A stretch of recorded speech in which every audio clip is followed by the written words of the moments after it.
একদিন আল্লাহ জিজ্ঞাসা করবে জানা সত্য মালাকুল মউতকে, মান বাকিয়া আলাল আরদ, জমিনে কে বাকি? তো মালাকুল মউত বলবে লা আলাল আরদি আহাদুন ইয়াদুব্বু, জমিনে বিচরণকারী কেউ নাই। যদিও শব্দটা আল্লাহ এমনি জিজ্ঞাসা করবেন, আল্লাহ জানেন। আল্লাহ জিজ্ঞাসা করবে আইনাল্লাযীনা কানু ইয়াঈশুনা ফি বুরুজিন মুশাইয়্যিদা, ওরা কোথায় আছে? এই এলাকাও পাওয়া যাবে। কিছু লোক আছে স্বপ্ন মউতকে ভাবে না, অট্টালিকার কারণে ভাবে না, বিল্ডিং সিল্ডিং এর কারণে ভাবে না, টাকা পয়সার কারণে ভাবে না, পদের দবদহাটের কারণে ভাবে না। আল্লাহ বলবে ওরা কোথায়? কানু ইয়াঈশুনা ফি বুরুজিন মুশাইয়্যিদা, যারা নিচ্ছিদ্র বেষ্টনীর ভিতরে বাস করত, মউতকে কোনোদিন চিন্তাও করত না।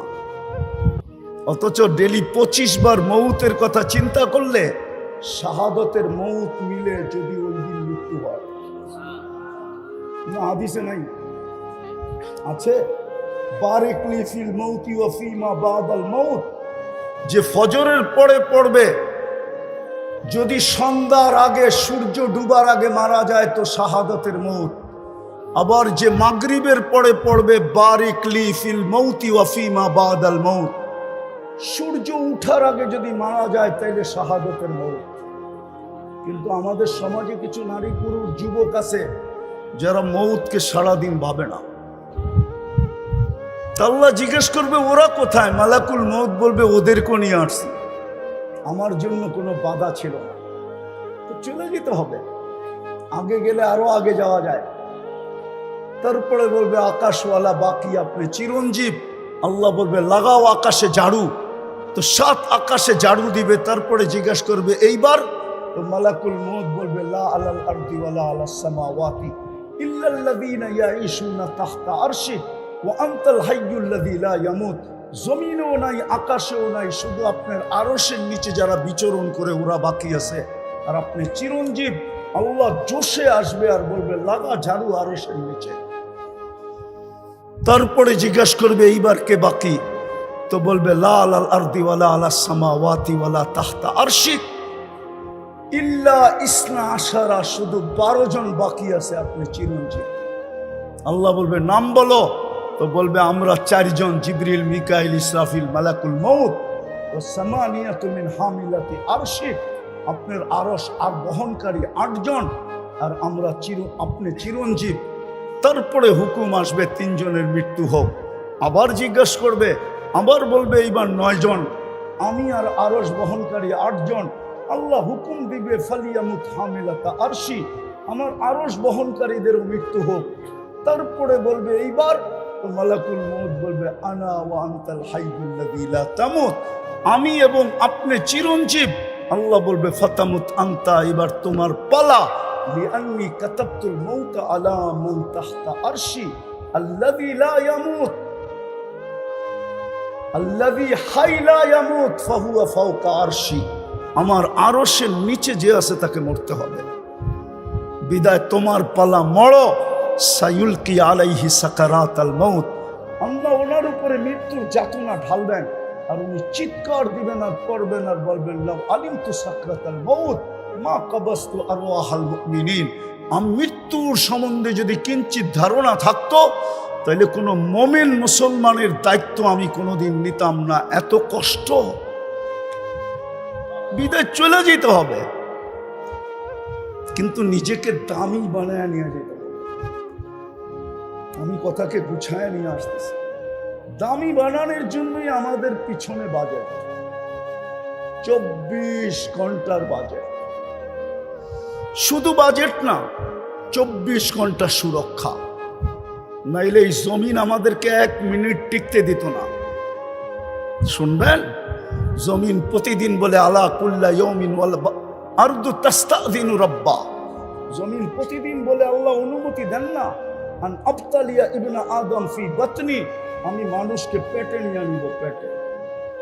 শুধু জমিন বলে না, আলা কুল্লা ইয়াউমিন ওয়াল বাহরু ইয়াস্তাযিনু রাব্বা, বুড়িগঙ্গা ডেলি বলে আল্লাহ অনুমতি দেন না, সমুদ্র প্রতিদিন বলে আল্লাহ অনুমতি দেন না। মানুষকে আমার তলদেশে নিয়ে নিব। ফেরেশতাও বলে আলা কুল্লা ইয়াউমিন ওয়াল মালাইকাতু তাস্তাযিনু রাব্বা। ফেরেশতাও বলে আল্লাহ অনুমতি দেন না আন তুহলিকা ইবনা আদম, মানুষকে সাইজ করে দেই। আর ফেরেশতা সাইজ করে দিছে এরকম জায়গা কোরআনে যা উল্লেখিত আছে সবগুলো আমার এই দুই চোখে দেখা আছে। আমি অহংকার করে বলতেছি না, আল্লাহ আমাকে দুনিয়া অনেক দেখাইছেন। হুজুরদের কাছে কিতাবি এলেম আছে, আমার কাছে নাই। আমার কাছে যা আছে চোখে দেখা। কসম খোদা, আমি ওই জায়গা চিনি যেখানে ঈসা আলাইহিস সালাম দাঁড়ায় জিজ্ঞেস করছিলেন কাইফা দাম্মারাকুমুল্লাহু তাদমিরা, আল্লাহ তোমাদেরকে সমূলে কিভাবে ধ্বংস করলেন? তো নিচের থেকে জবাব আসছিল বিতনা বিল আফিয়া, নিশ্চিন্তে ঘুমায় গেছিলাম ফুর্তি করতে করতে। যেরকম ঢাকা শহর ফুর্তি করতে করতে নিশ্চিন্তে ঘুমায় যায়, যুবকরা ফুর্তি করতে করতে ঘুমায় যায়। ওই পর্যন্ত মোবাইল দেখতে থাকে যেই পর্যন্ত চোখ ওকে ঘুমাইতে বাধ্য না করে। ঠিক না যুবক? রাগ হয়ে গেল? তো বলতেছে বিতনা বিল আফিয়া আসবাহনা ফিল হাবিয়া, সকালে উঠে দেখতেছি হাবিয়া দোজক। ঈসা আলাইহিস সালাম জিজ্ঞাসা করছে ওমা হাবিয়া, পাংখাটা বন্ধ করে দাও। ওমা হাবিয়া, হাবিয়া কি জিনিস? তো বলছে সিজ্জিন। বলছে আরো কঠিন করে ফেললি, সিজ্জিন কি জিনিস? তো বলছে কুল্লু জামরাতিন মিনহা কাআতবাকিদ দুনিয়া কুল্লিহা ওয়া আরওয়াহুনা ফি, এক একটা আগুনের কয়লা এই দুনিয়া সমান বড়, আমাদের রূহগুলা এর নিচে পড়ে আছে। ঈসা আলাইহিস সালাম জিজ্ঞাসা করছে সব কথার জবাব তুই কেন দেস, আর কেউ দেয় না কেন? মানা কুনতু মিনহুম ওয়া লাস্তু মিনহুম, আমি ওই সম্প্রদায়ের কিন্তু কর্ম ওদের মতো ছিল না আমার। আনাফি শফির সিজ্জিন, আমি সিজ্জিনের পারে বসে আছি। ফালা আদরি মাদাল্লাহু ইয়াফআলু বি, আমি জানি না আল্লাহ আমার ব্যাপারে কি সিদ্ধান্ত নেবেন। চলে যেতে হবে, এখানে থাকার সুযোগ কারো নাই, কিন্তু নিজেকে দামি বানায় নিয়ে যেতে হবে। দামি বানানোর জন্য দাবি ছিল আল্লাহর দাবি, আতিউল্লাহ, আমাকে মানলেই দামি হবে। কিন্তু আমি যদি এই খোলা আকাশে আল্লাহকে প্রশ্ন করি, আল্লাহ আপনাকে মানবো তো মানবো কি করে? আল্লাহ তারা কাল উয়ুন, আপনাকে তো চোখে দেখা যায় না। ওয়ালা তুখালিতুকা যুনুন, আপনাকে তো ধ্যান ধারণায় আনা যায় না। ওয়ালা ইয়াসিফুকাল ওয়াসিফুন, আপনাকে তো বর্ণনা দিয়ে শেষ করা যায় না। আল্লাহর আদেশ। আর সত্য এটাই, আমাদের জীবনটা কিন্তু ছোট, কিন্তু এই জীবনটা দামি হবে কখন? দামি মানুষের চোখে না, মানুষের চোখে মানুষের দাম কতক্ষণ? যুবকদের দাম অতক্ষণ যৌবন আছে যতক্ষণ, যৌবন নাই কোনো দাম নাই। আছে নাকি যুবকদের দাম? কেউ ফুল নিবেও না দিবেও না, ঠিক না? সত্য তো? ফুল দেওয়া নেওয়া বোঝো তো? 14 তারিখে কেউ ফুল নিবেও না, কেউ দিবেও না,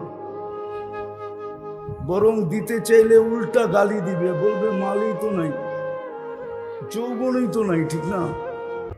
বরং উল্টা 20টা গালি দিবে, ঠিক না? পুরুষের দাম কতক্ষণ? পুরুষত্ব আছে যতক্ষণ আছে। এখানে কিছু বয়স্ক লোকের চেহারা দেখা যায়, রাগ হয়ে যাবেন না তো? বয়স্কদেরকে বলতেছি, আপনাদেরকে না। আবার ওনারা রাগ হয়ে গেলে অসুবিধা, ঠিক না?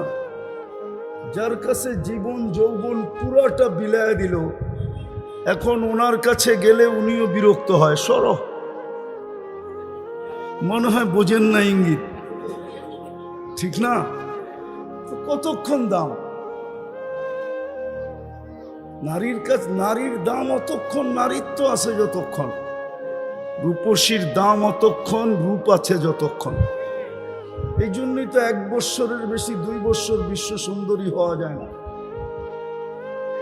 1 বৎসর পার হইতে না হইতেই ওর রূপ খসা পড়া যায়। ঠিক না? দ্বিতীয় বৎসর আবার নতুন তালাশ করে, আগেরটা শেষ। এরকম প্রত্যেক ব্যক্তির কাছে দাম কতক্ষণ দুনিয়াতে, কতক্ষণ দাম?